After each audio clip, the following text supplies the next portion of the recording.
Hello friends, मेरा नाम है अवधेश और आज के इस वीडियो में हम डिस्कस करेंगे कि यार पढ़ाई में मन कैसे लगाएं, पढ़ाई में दिल कैसे लगाएं, पढ़ाई को इंटरेस्टिंग कैसे बनाएं। तो यार मैं भी आप ही लोगों की तरह एक स्टूडेंट हूँ और मेरे साथ भी वो सब कुछ होता है जो आपके साथ होता है। मतलब वही सब कि 1 घंटा पढ़ लिया, अब पढ़ाई में मन नहीं लग रहा, अब बड़ी देर तक पढ़ाई होगी नहीं। 2 घंटे पढ़ लिया तो बहुत पढ़ लिया, फिर पता चला पूरे दिन भर पढ़ाई ही नहीं हुई। अपना टाइम टेबल बनाया पर कुछ हद तक फॉलो हुआ, लास्ट में जाते जाते टाइम फूस हो गए और टाइम टेबल रखा एक साइड और हम हो गए बोर कि अब हमें पढ़ना नहीं है। तो यार ऐसा आपके साथ अकेले नहीं होता, सभी के साथ होता है, मेरे साथ होता है, मेरे फ्रेंड्स के साथ भी होता है।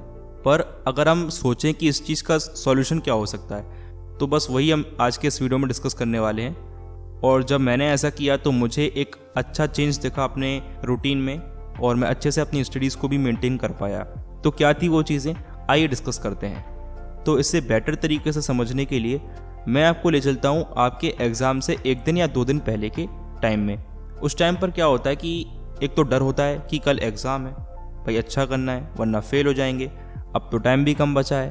और याद आता है ये कंपटीशन, अब भाई वो आगे हो जाएगा, वो भी आगे हो जाएगा, मैं पीछे रह जाऊँगा। तो इस तरीके से एक डर होता है, तो उस डर में पढ़ाई कहीं ना कहीं हो जाती है। पर नॉर्मल लाइफ में तो यार हमारी मेंटोस ज़िंदगी चल रही होती है, उस टाइम पे हमें कोई डर वर नहीं होता। तो ये डर वाला फैक्टर तो अलग ही कर दो, क्योंकि ये तो काम आएगा सिर्फ एग्ज़ाम के टाइम पर। अभी हम क्या करें ये बताओ। तो यार अब इसको जो है हम एक एग्जाम्पल से समझते हैं, ठीक है। चलो मान लेते हैं कि कल हमारा साइंस का एग्ज़ाम है और साइंस के पेपर में आने हैं 10 चैप्टर। अब यहाँ पर मेजर तरीके से 2 टाइप की मेंटलिटी बनती हैं। एक तो मेंटलिटी ये होती है, अरे यार कल के पेपर में 10 चैप्टर आने वाले, क्या होगा, मैंने कुछ भी नहीं पढ़ा, 2-3 चैप्टर पढ़े थे, वही बहुत पहले पढ़े थे, भूल गया मैं। तो एक तो ये मेंटलिटी होती है ये रोने वाली कि भाई कि पहले कुछ पढ़ लेता, ये कर लेता, वो ना करके ये कर लेता। अपने आप को कोसते चले जाते हैं कि सब मेरी गलती है, मैंने ऐसा किया। और फिर ये भी ठान लेते हैं कि अब अगली बार का मौका आने दो, अगली बार मैं बताता हूँ, सबके छक्के छुड़ा दूंगा, पूरे स्कूल में टॉप करके दिखा दूंगा, ये कर दूंगा, वो कर दूंगा, डे 1 से ऐसी पढ़ाई करूंगा कि सबको पीछे कर दूंगा। पर भाई एग्ज़ाम तो कल है, अभी क्या करें।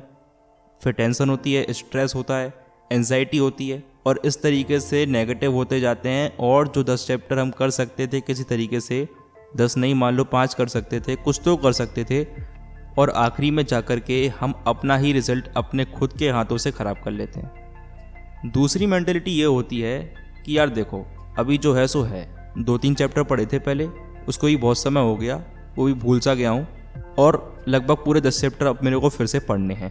अब टाइम तो उतना है नहीं कि मैं 10 चैप्टर पूरे के पूरे पढ़ने जाऊँ फिर से, पर नंबर भी अच्छे लाने हैं। तो फिर हमारी दिमाग की बत्ती चलती है और याद आता है इम्पोर्टेंट। ये शब्द बड़ा शक्तिशाली होता है, इम्पोर्टेंट देखते हैं, उनको पढ़ के जाएंगे। तो ये यार शब्द है भी शक्तिशाली, बहुत मैजिकल वर्ड है इम्पोर्टेंट।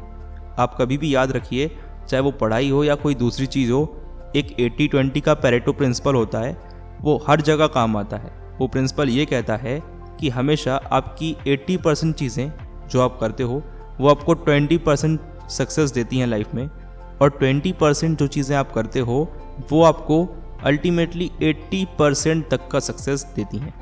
फ़ायदा है कि आप 20% चीज़ों को मन लगा करके करो और 80% तक का रिजल्ट ले जाओ।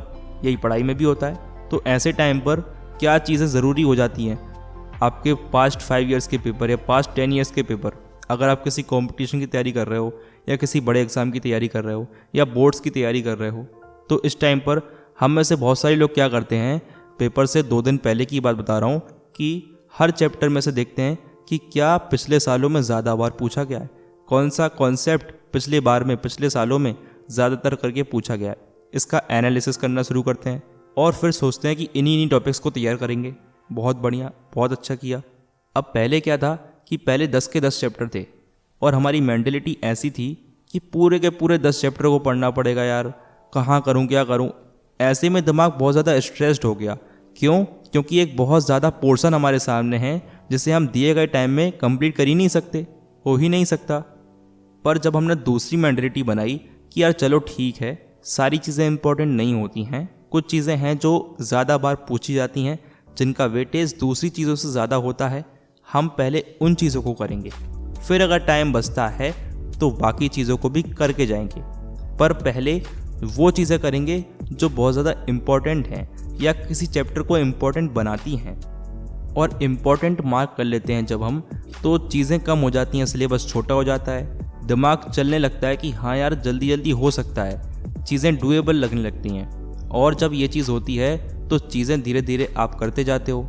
जब करते जाते हो तो थोड़ा थोड़ा सिलेबस टाइम के साथ में आपका कम होता जाता है।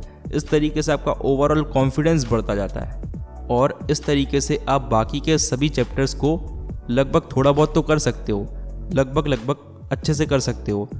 और ऐसी कंडीशन में आपके एग्ज़ाम के अंदर बहुत अच्छे मार्क्स से पास होने का चांसेस भी बहुत ज़्यादा बढ़ जाता है। कम से कम हम पिछली मेंटलिटी से तो बेहतर हैं कि इस बार थोड़ा बहुत पढ़ पा रहे हैं। पिछले बार तो हम 10 के 10 चैप्टर लेकर के बैठे थे और अपने आप को इतना ज़्यादा स्ट्रेस दे रहे थे, इतनी ज़्यादा एंजाइटी दे रहे थे और अपना रिजल्ट बिगाड़ रहे थे। पर इस वाली मेंटलिटी में हमने क्या किया, हमने चीज़ों को डूएबल बनाने की कोशिश करी। अब अगर आपके पास पास्ट 5 ईयर्स के पेपर्स नहीं हैं तो आप बुक्स में से या अपने पास्ट एक्सपीरियंस के बेस पर भी चीज़ों को इम्पॉर्टेंट मार्क कर सकते हो। जैसे कि मान लीजिए कि फोटोसिंथेसिस का एक चैप्टर है।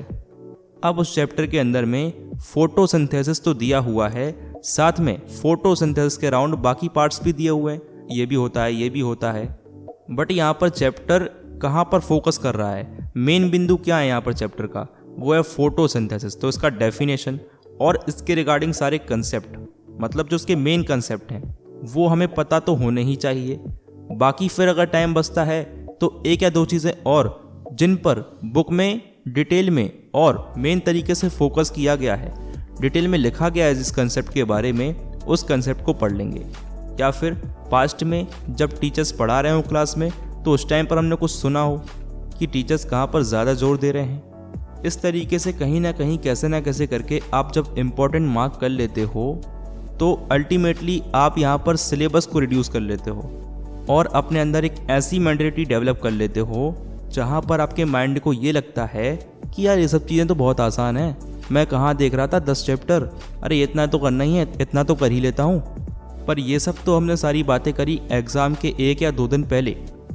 पर क्या यही चीज़ें हम अपनी मेंटल ज़िंदगी में, अपनी नॉर्मल लाइफ में, जब हमारे एग्ज़ाम आज से 6 महीने या 3 महीने बाद होंगे या 1 साल बाद होंगे, क्या हम आज ये सब चीज़ें नहीं कर सकते? क्या आज ही हम वो सब पास्ट ईयर पेपर्स को निकाल करके इम्पॉर्टेंट मार्क करके एक अच्छा सा गेम नहीं बना सकते? चैप्टर तो बहुत लंबा होता है पर 80-20 प्रिंसिपल के हिसाब से चैप्टर बहुत छोटा होता है और हमारा माइंड भी ऐसा ही है, वो जब छोटी चीज़ें देखता है तो आसानी से चीज़ों को कर लेता है। और एक बार जब आप बहुत सारी इम्पॉर्टेंट चीज़ें कर लेते हो, भले ही आप बाकी सारी चीज़ों को छोड़ते भी हो, पर ऐसा करके आप अपने आप को थोड़ा सा सिक्योर कर लेते हो बाकी लोगों के कंपैरिजन में। और बिलीव मी, आपको रिजल्ट्स लॉन्ग टर्म में अच्छे ही मिलते हैं। पर फिर एक और प्रॉब्लम आता है कि लंबे समय तक चीज़ों को कैसे याद रखें, क्योंकि जो हम आज पढ़ रहे हैं वो हमें आज से 3 महीने बाद या 6 महीने बाद काम आएगा। तो उस पर भी मैंने आप लोगों के लिए एक और वीडियो बना कर रखा हुआ है, उसका लिंक भी मैं आपको नीचे डिस्क्रिप्शन में दे दूंगा। अगर अभी समय नहीं है तो बाद में देख लेना, पर देख लेना, and I am sure it will be very helpful for you.